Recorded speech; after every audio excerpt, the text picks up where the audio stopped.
Welcome to another day in my life. I have a long drive, so I guess I just wanted to tell you a story.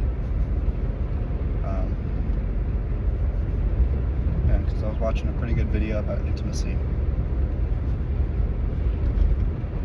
I think I'm good at intimacy, ironically, and I don't mean like in a sexual way, because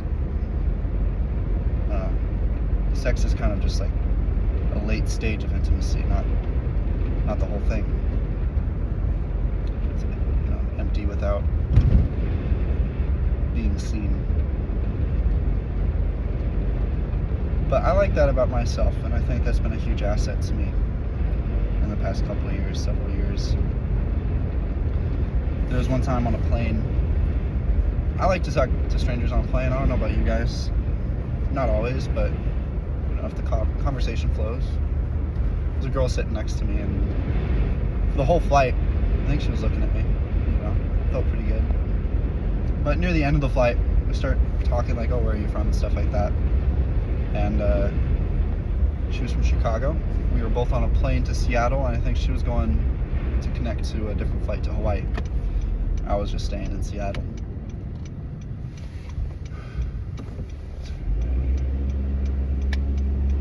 I think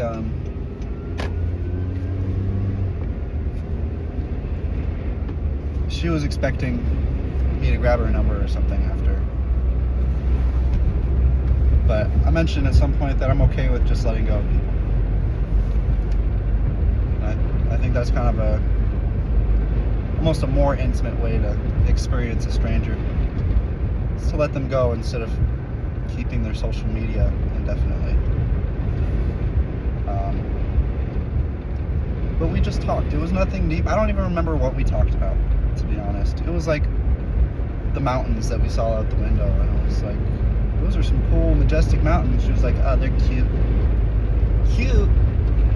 But they're mountains. They're not cute. They're majestic. So stuff like that. But I still remember it fondly. And I think if I had done it some other way, tried to make something happen out of nothing there, based on just good vibes, well, ironically, it would have diluted the vibes in my memory. Power off. So I'm glad that we left it there. When we got off the plane, I reconvened with my family. We waved at each other goodbye on the way out. And that was that. That was nice.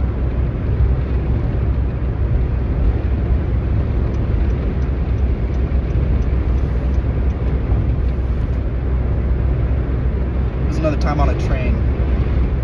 I was on an Amtrak, and you don't know anything about Amtrak. It's not popular. It's not popular at all. But there was a girl. She was a couple years older than me. I think 26. I was like 18. So there was obviously, just from the get, a boundary in a certain sense. Even though I was taller than her, I knew I wasn't interested. I knew she wouldn't be interested. But for about 8 hours in Iowa, we sat next to each other in the viewing car right above the cafe in that train. We talked about trains. We talked about our traveling experiences and how it's an underrated mode of transportation. It's telling about someone's character when they want to take the train. Not in a moral way, but in a telling way. I don't remember what we talked about either. But for those 8 hours, I felt seen. I remember it had been a pretty rough weekend. I think I was really hungover.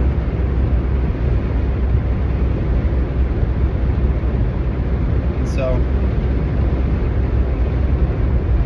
that was nice.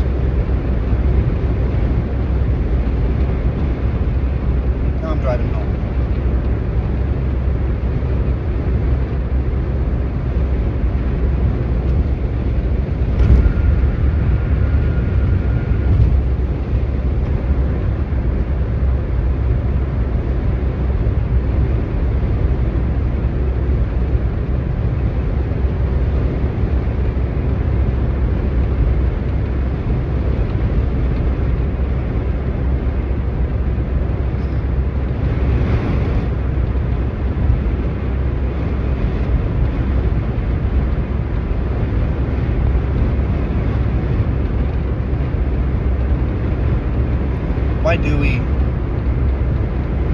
stay in touch with everybody. Have you heard of Dunbar's number? Dunbar's number is named after a scientist whose last name is Dunbar, I think. What the fuck is this guy doing? Ask me. Thank you. It's a number that is generally accepted to be the maximum number of close connections and general connections that our mind is able to process and remember, give some sort of meaning to before we just discard. That number is about 150 total. You can be aware of more people than that, but the people that you have some sort of a connection to, some sort of a relationship to, some sort of meaningful connection with, pretty much stops at 150 people. It's kind of sad when you think about it, right? 8 billion people in the world. I mean, for hell's sake, you're only 6 connections away from about anybody in the world. 6 mutual connections, that's all it is. And we're only going to meet and understand and have a meaningful connection with about 0.00, whatever the stupidly small number is, percent of all the people in the world. So close, but so far.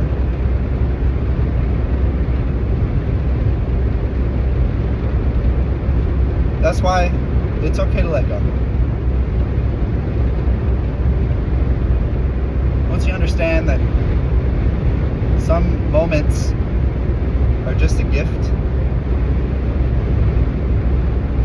you don't have to cling to it like it's a lifeline.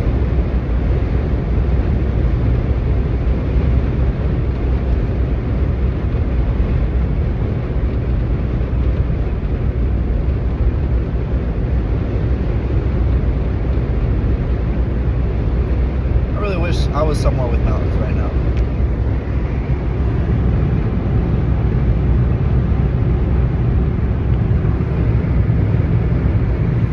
Welcome to Munis, Indiana, because this town had to exist here.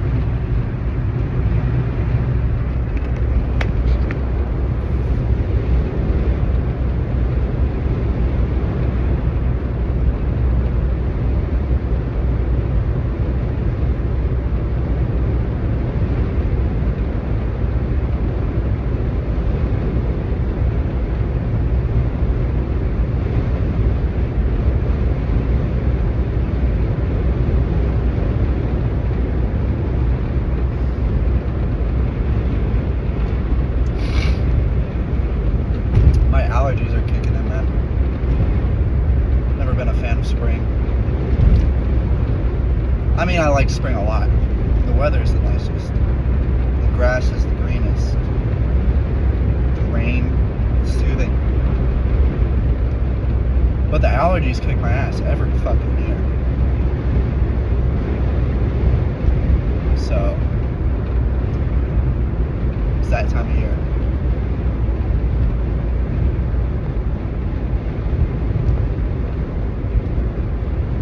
Want to go to California in the spring? California in the spring, like on the Big Sur coast, it kind of feels like heaven. It's 70 degrees. The grass is this vibrant green that you wouldn't believe it. You go there in the summer, seeing a picture of California in the spring, you think, oh, that photographer must have just lied to me. Total misconception. California is not green. They edited it because California, in fact, is a desert, but not in the spring. That's the case for a lot of places that are kind of brown looking the rest of the year. Nothing wrong with brown looking places either, but there is something special about the super green ones.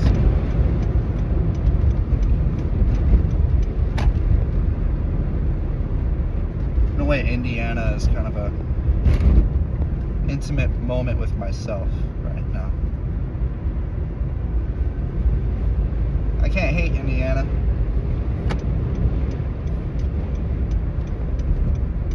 You know? Definitely not trying to hold on to it. I don't need Indiana's phone number.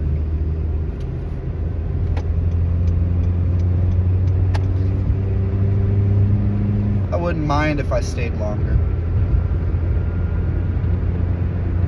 That's just the way life goes.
I don't like about rain is that I can't cruise control.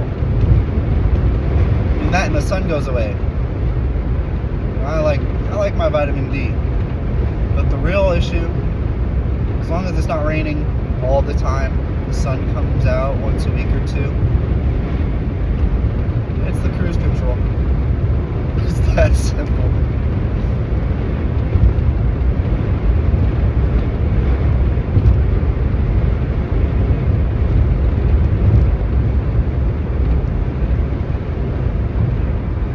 Who I'm talking to right now.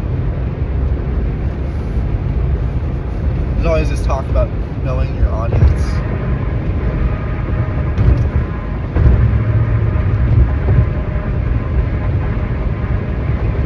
I don't have an audience. At least not really. That's what I keep thinking, at least.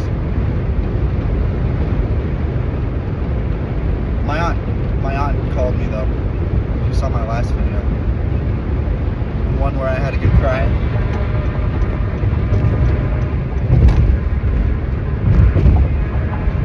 I wish my suffering, my ambient pain went unnoticed. That's the truth of it. I don't know why I posted that video yesterday. It just felt authentic. Enough so that it felt important to post.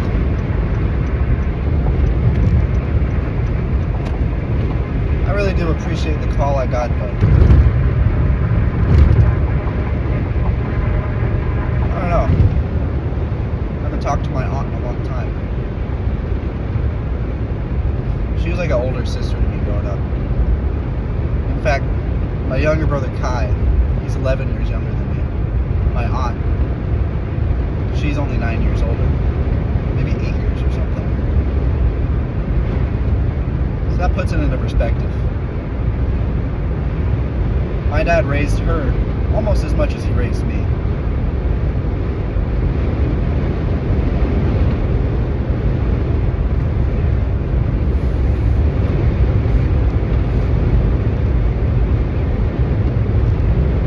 Watching this. Love you.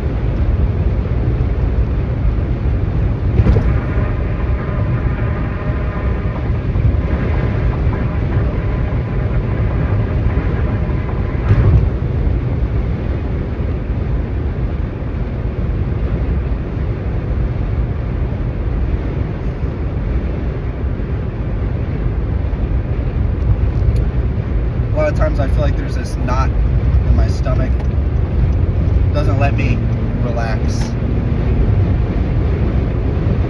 It got so bad in the past couple of years that it's become really hard to eat.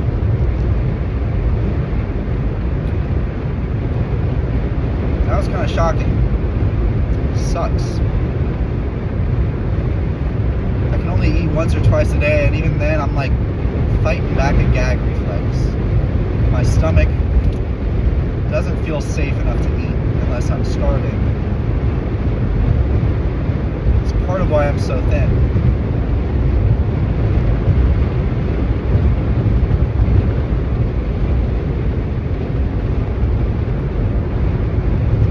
It's easy to forget that I've done enough.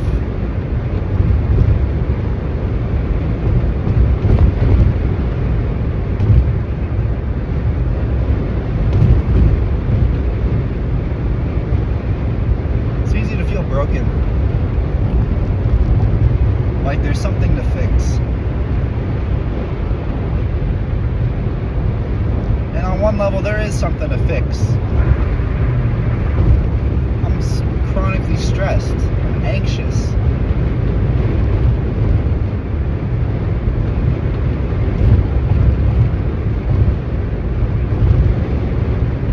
I can't be good.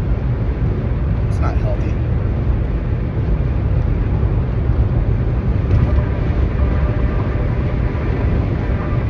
It's not crazy either. I'm reacting the way anyone would in my scenario.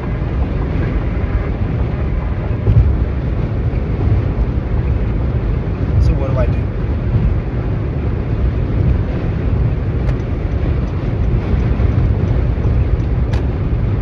I'm hoping talking to you will help me out.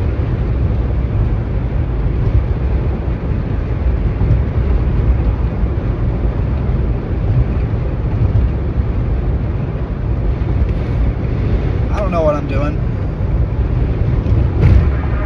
I'm in a metal box, barreling down the highway, wearing orange glasses, talking to a glass box. Check out this sunset though.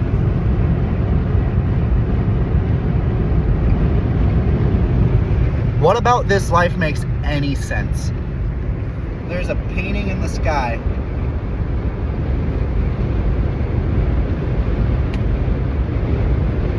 The best part of my day.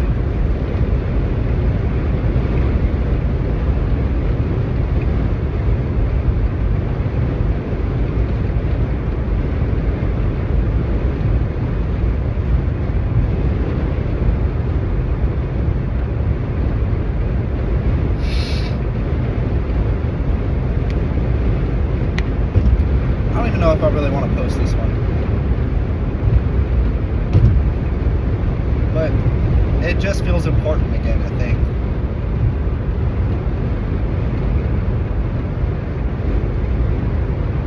It feels like for a long time, it's been really hard to be honest with myself. I've been looking into shadow work. And it's a buzzword, buzz phrase. But it comes from something real. It's Carl Jung's framework, famous psychologist. At least I think so. Maybe it was Freud. I'm a pseudo-intellectual, clearly, but I understand enough about the shadow to know that if you don't address it, it controls you. There's certain things, certain stories, certain narratives, and I guess a whole mythology in my head that feels dangerous to share. Where if I am discovered in this way, it feels like everything's just gonna fall apart. But I'm really tired of that, man.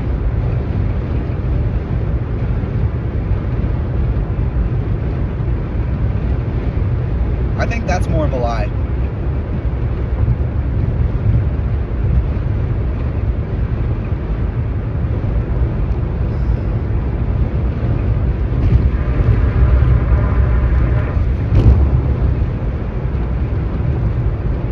I used to think that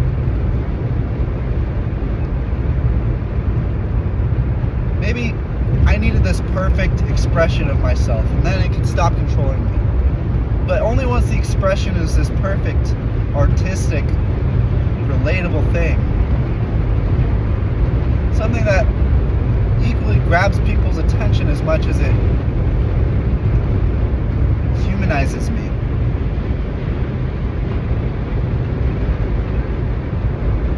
I don't know where I learned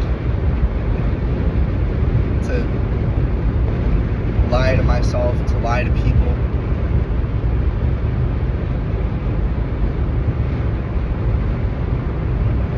I like to think I'm more honest than the average person. So I guess that's what I'm doing now.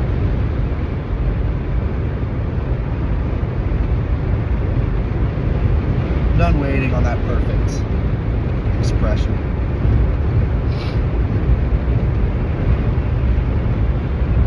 I would do these mental gymnastics like, what I'm doing right now isn't the answer. Like, this isn't the imperfect version of me that I need to share.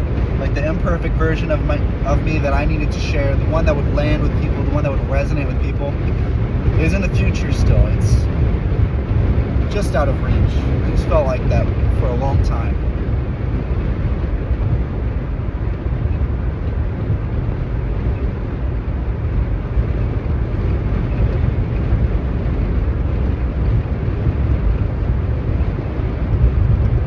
But then I get on these drives and I think, I ruminate.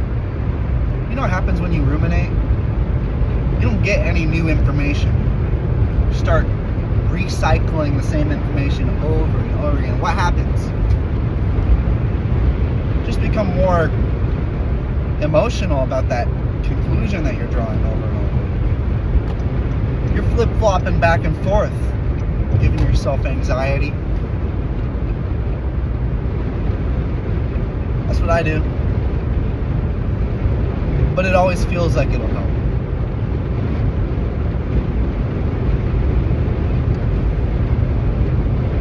You know, if I just think about it enough, I'll have that breakthrough. I'll find that inspiration. My life will come together. My discipline and procrastination, second nature. I'll have a grasp on myself if I just think enough, you know? If I just protect myself a little longer, then I'll be strong enough to get out there. I don't even know if what I'm saying makes any sense, you know? Because that's the problem. I get so stuck in these loops that when I do come to some sort of clarity, it's like, where do I even start to explain it? People ask me like, oh, you want to make YouTube videos, what are you going to make them about? Well, I think about it all the time. You know, it's obvious. So what? You know, me and my life and vlogs, I guess. Oh, cool. Yeah. Do you post a lot? I've wanted to be a YouTuber since I was 12. That was 10 years ago. I posted maybe 2 videos a year. Most of them are private now, and most of them were from when I was in middle school. In the past 5 years, I've posted exactly 3. That's not terrible, you know? It's a win in some way.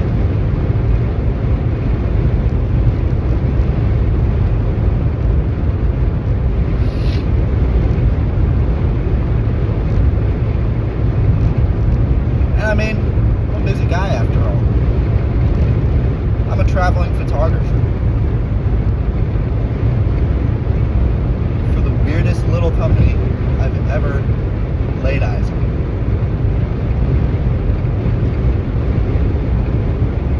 In a lot of ways, my life is great. It's fantastic.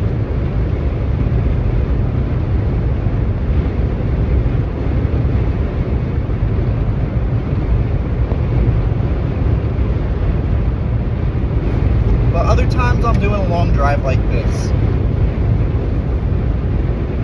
I'm away from home. I don't feel like I have any control of my friend groups or my social circles. I don't feel like I have a really solid ground that I stand on a lot of times.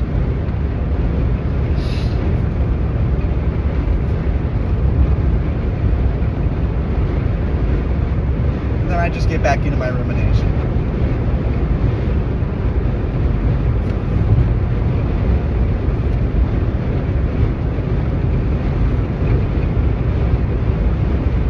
It's easier to talk to you than it is to talk to a therapist or a friend or whoever.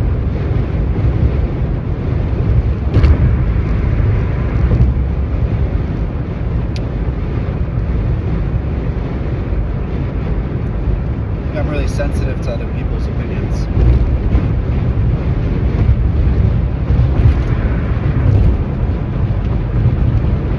That's something I really had to accept about myself.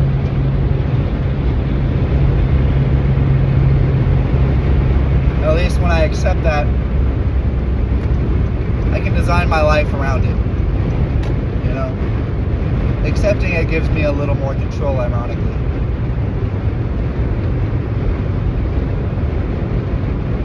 Sensitive guy.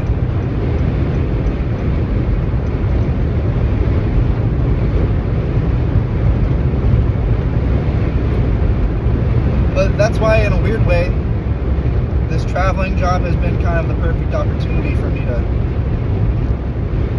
work through who I am, what my place is,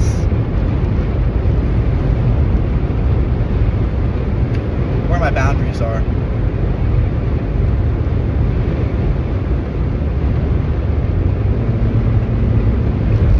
Being away from other people's ideas of me has been a test. But I think I'm doing alright. In fact, I really like what I'm doing, to be honest.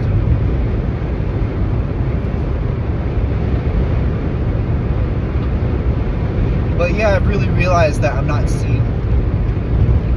I really hide that real vulnerability in myself, you know?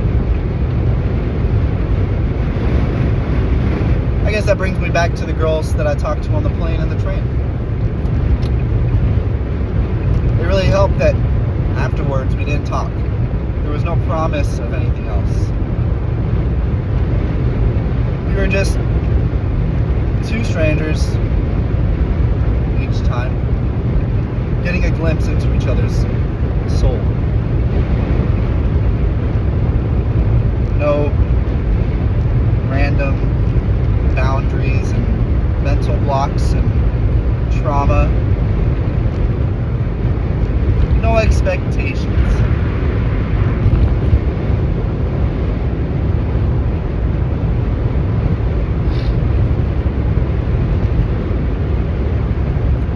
I wish I felt like that with everybody.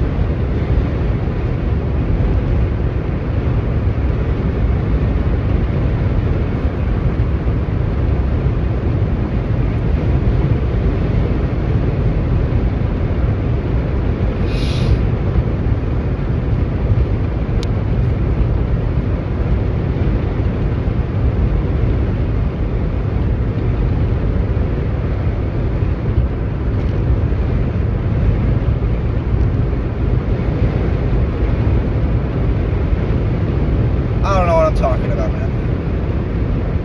I don't know what I'm talking about.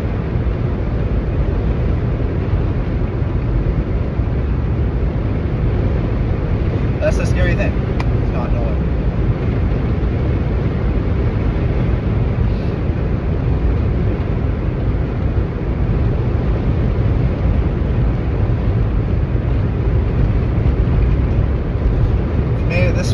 video. I want you to know that I'm okay.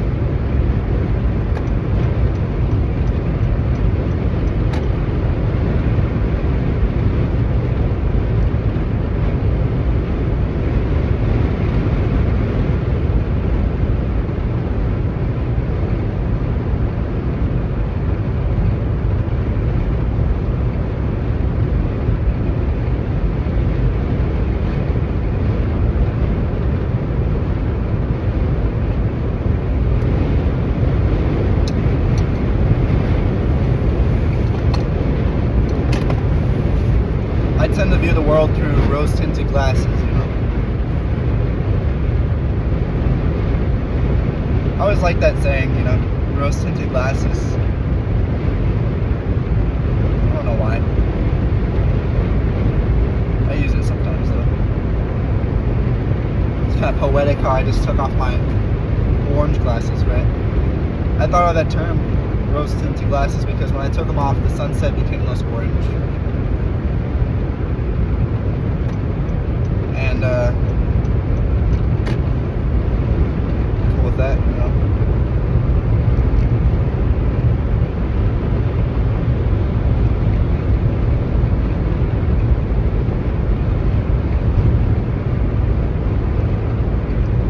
I might do that a lot though, now that I think about it.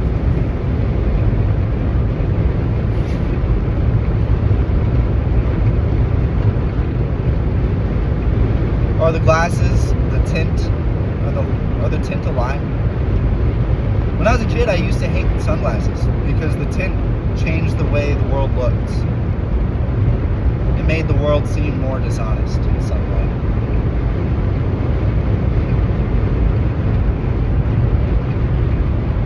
I wonder if I changed.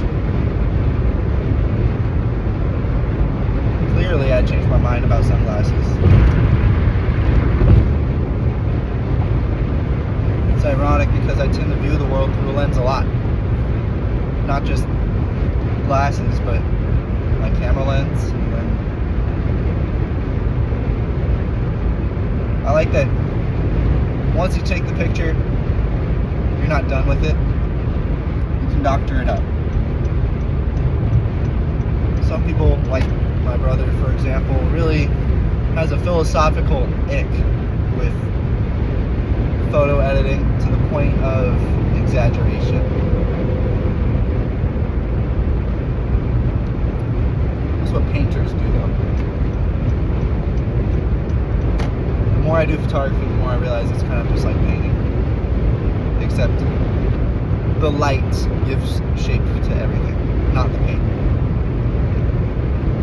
The colors are still in your control, though. The layering, where you want the viewer's eye to go, that's in your control. But you're still presenting something real. And I'll be honest, I don't like photos that, you know, they make things look completely dishonest. I think they should be honest. But honesty in a big way is more than just information, facts. It's an orientation, some sort of feeling, some direction that you're taking in conjunction with those facts. It's like California in the spring. When I look at it, makes me feel really awesome. I want to see California in the spring so bad. And I think the photographers that have made me want to see that, they weren't lying to me. Especially since, as a photographer, I can understand, I can see the difference generally when something's overdone, over-edited, and when something's real. In California in the spring, man, that's the real deal. That's the rose-tinted glasses without glasses.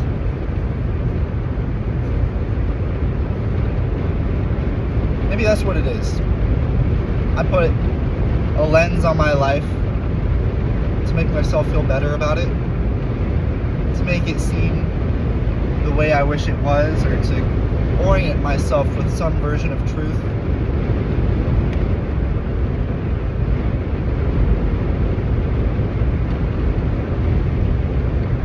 But I'm tired of wearing glasses all the time. Maybe the sunset isn't perfect. Maybe it's not as warm as I'd like it to be. Maybe when I look at it, I don't feel anything sometimes.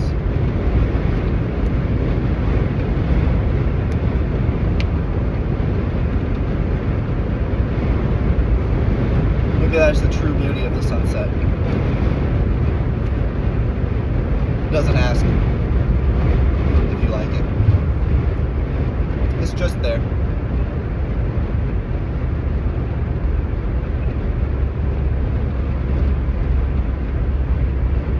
Whether you want to look at it through a lens or with your bare eyes, it doesn't change.